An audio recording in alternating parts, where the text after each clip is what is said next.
Are you stuck in a rut, feeling like life's passing you by despite your best efforts? Maybe you've been relying too heavily on logic, that rigid, sensible roadmap that dictates a university degree, years of experience, job security, the whole 9 yards.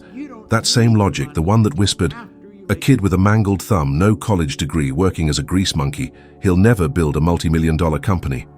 Well, I ignored it. And I'm here to tell you that true success isn't about luck, logic, or even circumstance. It's about unshakable grit, a relentless pursuit of your goals. That unwavering commitment is the key. Feeling like you hit an invisible wall every time you try to change your life?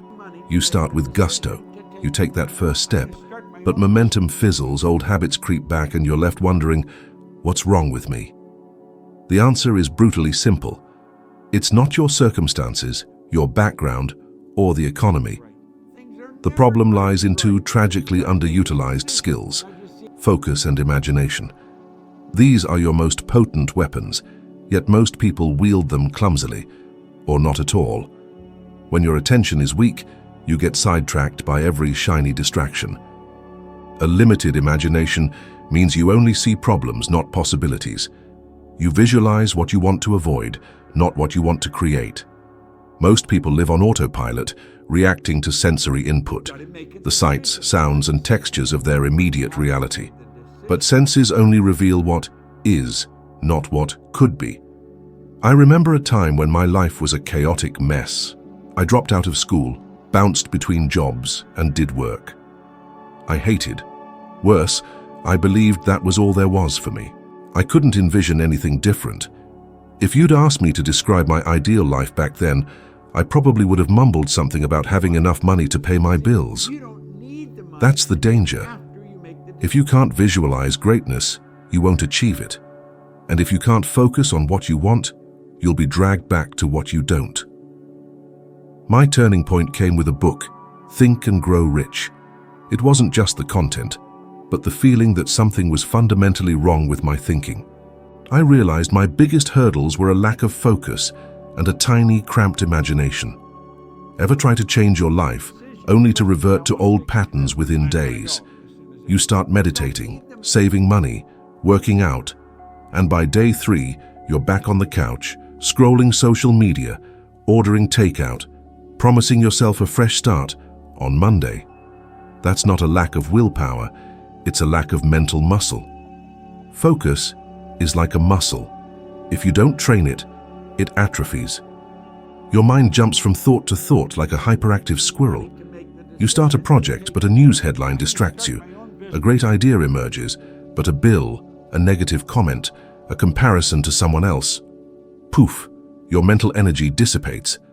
No mental energy equals no action. No action equals no results. But here's the secret.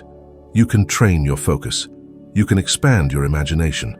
And that changes everything. Start small.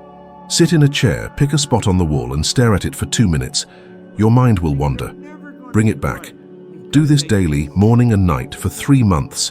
It will sharpen your mind like a surgeon's scalpel. Next, nurture your imagination. Get a notebook. Describe your perfect day in vivid detail. Where do you wake up? Who are you with? What do you do? How much do you earn? What do you wear? Don't say, I want to be rich. Say, I am so happy and grateful now that I earn $50,000 a month doing what I love, with ease and freedom. Write this daily, even if it feels like a lie. This replaces imaginative poverty with creative abundance. You might not have the money now, but you can imagine having it. You may hate your job, but you can visualize owning your own business. Doing this consistently with emotional intensity shifts your mental frequency. Sound mystical? Scientists like Barbara Fredrickson have proven that positive emotions boost cognition and creativity, literally rewiring the brain. Your current life is a direct reflection of your focus and imagination. Want more? Train harder. Imagine. Write. Focus. Every day. What seems impossible will become inevitable. Willpower isn't just intense desire. It's a mental capacity, like a muscle that needs training. Untrained willpower is like an atrophied muscle. It weakens, and at the first sign of difficulty you give up.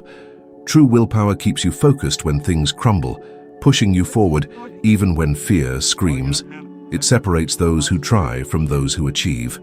I saw this firsthand with a phenomenally talented golfer, Ted Purdy.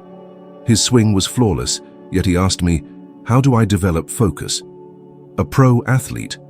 I grabbed a pencil, marked a spot on the wall and said, "Look at that spot every day. If your mind wanders, bring it back, morning and night, for 3 months."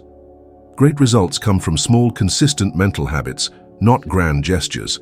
A spot on the wall, a candle flame, a thought held longer than usual. That's willpower training. Notice how your mind reacts when you try to change.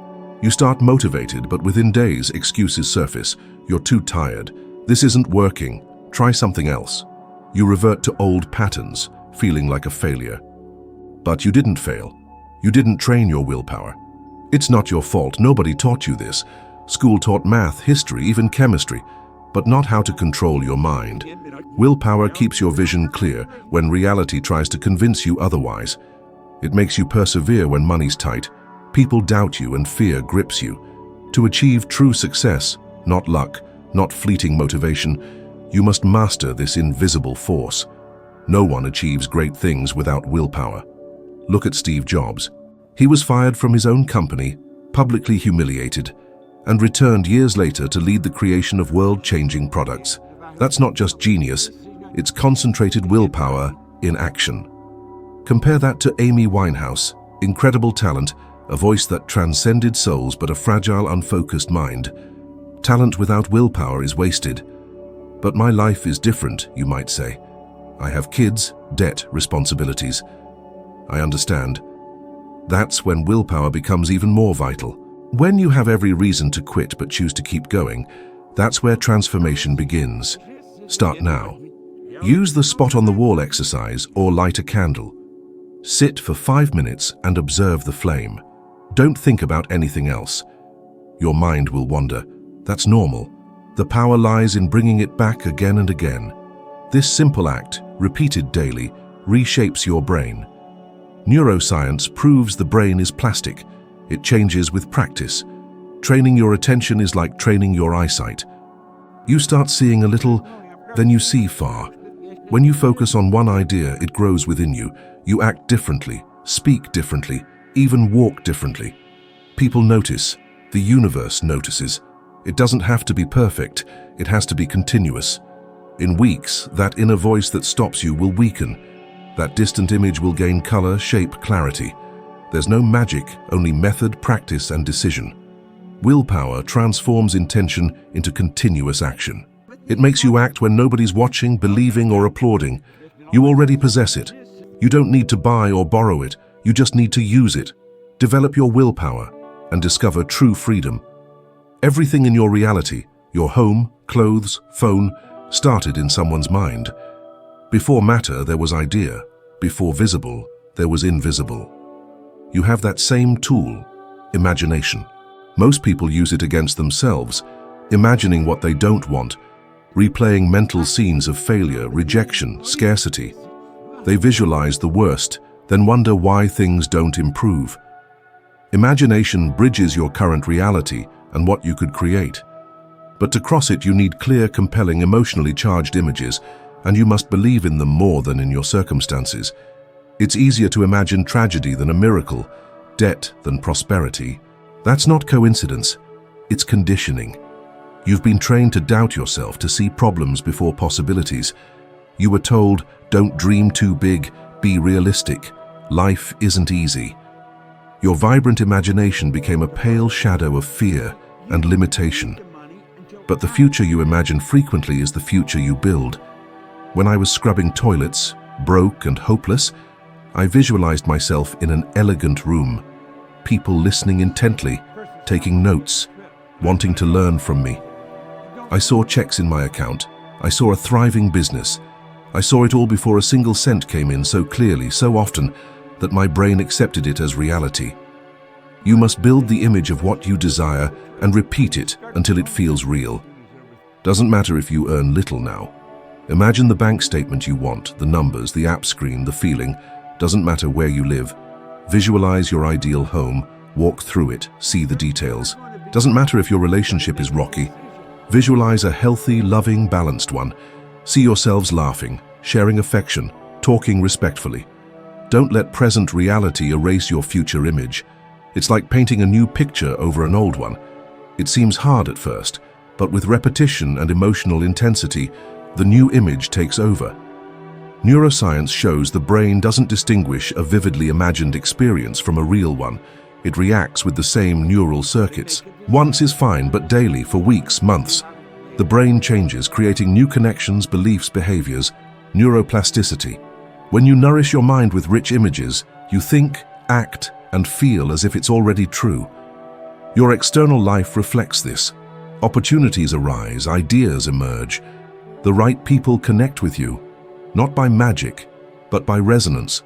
You become a magnet for what you clearly imagine. Clarity is essential. Writing helps. Describe your ideal life in detail, in the present tense. No, I want, or one day I will. Say, I am so happy and grateful now that I have financial freedom, do what I love, and impact thousands daily. Repeat this daily. Read it aloud. Visualize it. Refine the details. Add emotion. Visualizing what you want is crucial, but equally important is stopping visualization of what you don't want. Don't rent mental space to fear, scarcity, insecurity. When they arise, and they will, replace them with your created image. This is training, mastery, conscious creation. Consistent practice erodes limitations, revealing they were never real, only echoes of old thinking. You can create an extraordinary future starting now in your mind. Imagination isn't daydreaming. It's design, construction, a rehearsal for your upcoming reality. Don't underestimate its power. Use it daily. The life you want is waiting on the screen of your imagination. Many believe success is luck, being in the right place at the right time. But those who think that way are at the mercy of chance, waiting for something to change, an opportunity to appear, someone to recognize their worth. Success doesn't appear. It's created beforehand, precisely in the backstage of your mind. That backstage starts with something simple yet incredibly powerful: writing. Yes, writing. Putting your desires on paper.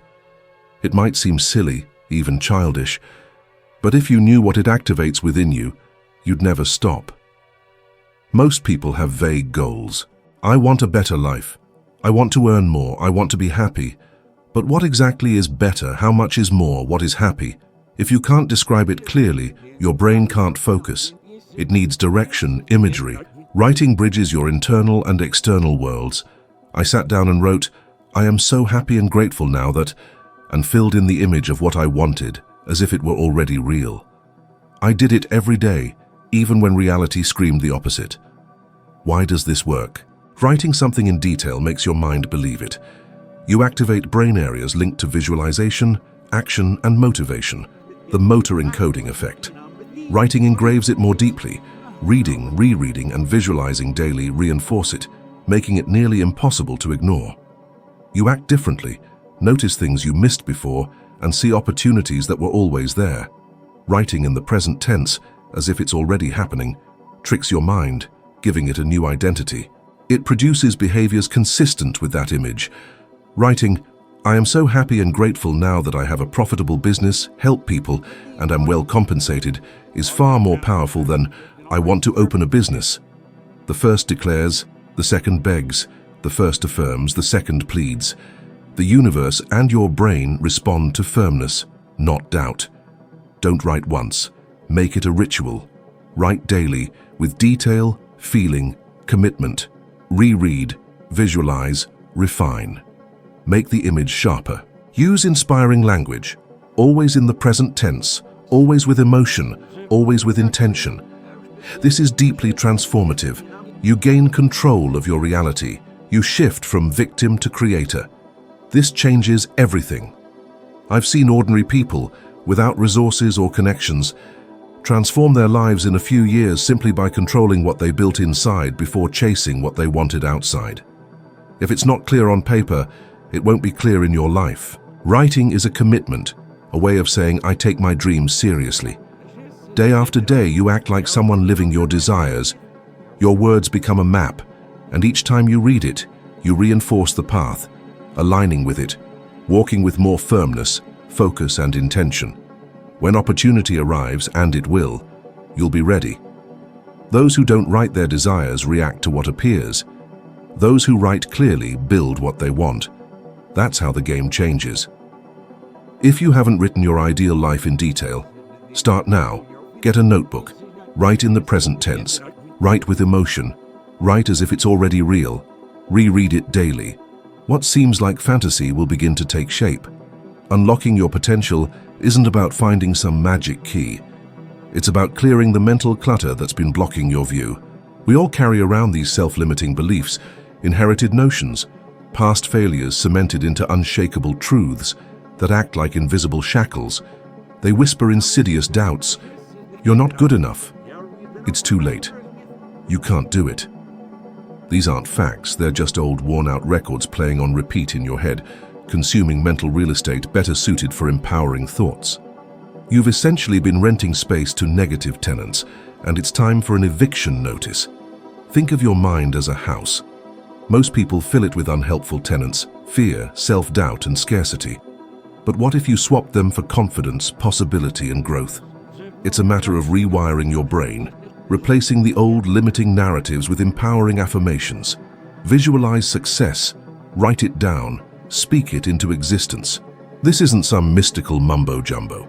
It's about consciously choosing what you allow to occupy your mental space. Consistency is key. Just like years of negativity ingrained limiting beliefs, consistent positive reinforcement will gradually reshape your self-image. Many cling to their limitations, defending them fiercely. They'll argue it's not that simple, or I've tried and failed.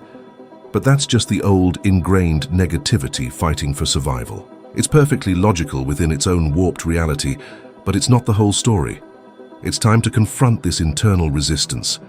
It's uncomfortable to let go of familiar narratives, even if they're harmful. But that discomfort is a sign that you're on the verge of something bigger. Remember Amy Winehouse, immense talent, tragically stifled by inner demons. Her story is a stark reminder that raw potential means nothing without a supportive inner landscape. You don't need another course, another opportunity, or another tool. You need a new self-image, a stronger, more expansive sense of who you are and what you're capable of. The key isn't frantic activity, jumping from project to project like a caffeinated squirrel. Genuine transformation begins in the quiet. Silence isn't the absence of sound, it's the presence of self. It's in those moments of stillness that you hear your own voice, unburdened by external noise. Most people avoid this stillness because it forces us to confront our unprocessed thoughts and fears. But it's within this quiet reflection that you discover your true direction. This isn't some airy-fairy spiritual practice. It's a practical technique. 5 minutes a day of quiet reflection, breathing deeply and asking yourself, what do I truly want? Not what others expect, not what feels safe, but what ignites a spark within. Observe your thoughts, your fears, your resistance. Don't run from them. Breathe into them, listen. In today's hyper-connected world, we're constantly bombarded with distractions. Our intuition gets drowned out, but it's still there, waiting to be heard. If you feel lost, anxious, or disconnected, don't try to fill the void with more information, more content, more noise. Do the opposite. Create space. Silence the chaos. Connect with your inner compass. Imagine making important decisions guided by your inner wisdom, by your heart rather than external pressures. Imagine silence as your guiding star, not just an escape. It might be scary, confronting the shadows within, but that's precisely what makes it so liberating. It reveals your authentic self, stripped of external expectations and comparisons. The challenge? 5 minutes a day. Just 5. Put away your phone. Close your eyes. Breathe deeply. Observe. Don't strive for anything, just be present. Do this for 21 days. You'll discover you didn't need more stimulation, more opinions, or more movement. You needed presence. The answers you seek are already within. They're just waiting for you to quiet the noise long enough to hear them. Silence isn't the end of action. It's the beginning of clarity. It's where you align your will, your vision, and your energy. It's the birthplace of authentic action, driven from within, not from external pressures. The next video is waiting. Take another step on this journey. Thank you for being here. See you there.